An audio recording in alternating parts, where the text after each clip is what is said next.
Hi guys, happy Wednesday. Liz here. In today's video, we're going to branch out. We're going to do something a little different than the norm. You see, over the years, when I used to have my email public, I used to hear from many of you.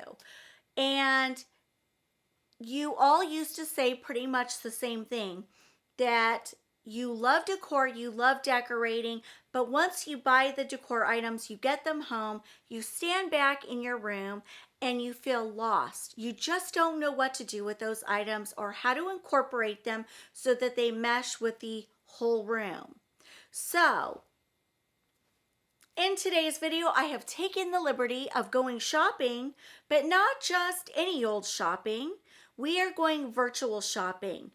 And I have put together some original Liz style designs so that I can show you, sort of with a blank wall, how to piece things together so that they will look beautiful in your homes. So over the last few days, I've gone on Amazon. I found some really cute items.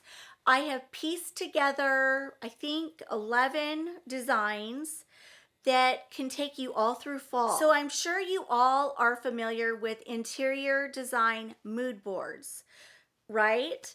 Well, I've decided to take it a step further. So I've taken these sort of mood boards, and which are basically items I gathered that I liked, but I took it a step further by assembling it all in a way where it looks cohesive. It looks like the final look and feel, so you can see how these pieces come together, and then it's like, oh, that's how it should look in someone's house. So you can literally take these designs, copy them, and implement them right there in your very own home.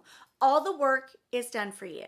So whether it be a mantle design, a tabletop design, they're pretty much interchangeable. So if you like the overall look and feel, you can certainly take that look and interchange it throughout your house. So there are 13 designs. I'm gonna number them 1 to 13. In the description box below, you will see everything that's in that video linked. So if you like it, you can buy it, or you can kind of get the specifications, or find things that are maybe less expensive, or look for them in stores where you can get them at a better price. When I used to have my email posted publicly before I got spammed like crazy, I used to hear from you guys saying, Liz, I wish I could just send you a picture of my mantle, and can you help me rearrange it in a way where it looks elegant, classy, or just more put together. And oh my gosh, I did that for a few of you, and you said you loved it. And to this day, I still get comments saying, Liz, I wish I could just send you a picture. So I'm really hoping this is for all the gals that have said that to me. I'm hoping this will kind of spur up some ideas in your own homes and maybe help you that way. Most of these designs were inspired with a fall aesthetic. Let me know after you roll through this video. What's going to happen is it's going to go to music, and it's going to go one design right after the next to a song that I love. I love this song, so I hope you guys will enjoy it. And let me know when the video's done which design you liked best, or what key elements do you like to use when you're decorating to kick off a new season. Is it a pretty mirror? What is your inspiration piece? What inspires you? And I'm hoping this video, with all the comments that come in, will inspire all of us to start thinking ahead to our fall decor and how we would like it to inspire us, and what is the overall look we would like to go for in our own home. And I should mention that a lot of these designs are not just fall. They're everyday designs you could use in your home throughout the year. Also too, I don't know if all of you are aware of this, but sometimes when you go on Amazon, you can find an item you like, and there's an option that says see it in your room. And you click on that. You have to allow access for them to look through your camera lens, and you point it at the floor or whatever it is that you want to see wherever you want to see that item in your house, and you can literally see what it's going to look like on a table, on a hutch, on a dining room table. If you've got a floor length mirror and you want to put it on a wall, you aim your camera at the floor and you can see what it looks like in that space. It's so awesome. So without further ado, let's jump into the video. Let me know what you guys think down below. What was your favorite design? What is your design inspiration this fall? I'd love to know.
All right, my sweet friends, that will wrap up today's video. I hope you enjoyed it, something a little different, and be thinking ahead to what will inspire you this fall, and let me know down below. Also, please let me know how you like this virtual design approach. Is this something you might like to see in the future where all of you tell me, you want to decorate a mantle with key objects, and then I go throw several options together and share it with you. Is that something you guys would like to see? Is that something that might be helpful? This is my first attempt at it, so I have to say though, it was so much fun to create. I absolutely loved it, and it definitely gave me ideas for fall. So I don't know, just let me know, and I will see you guys Friday. Mwah! Bye guys.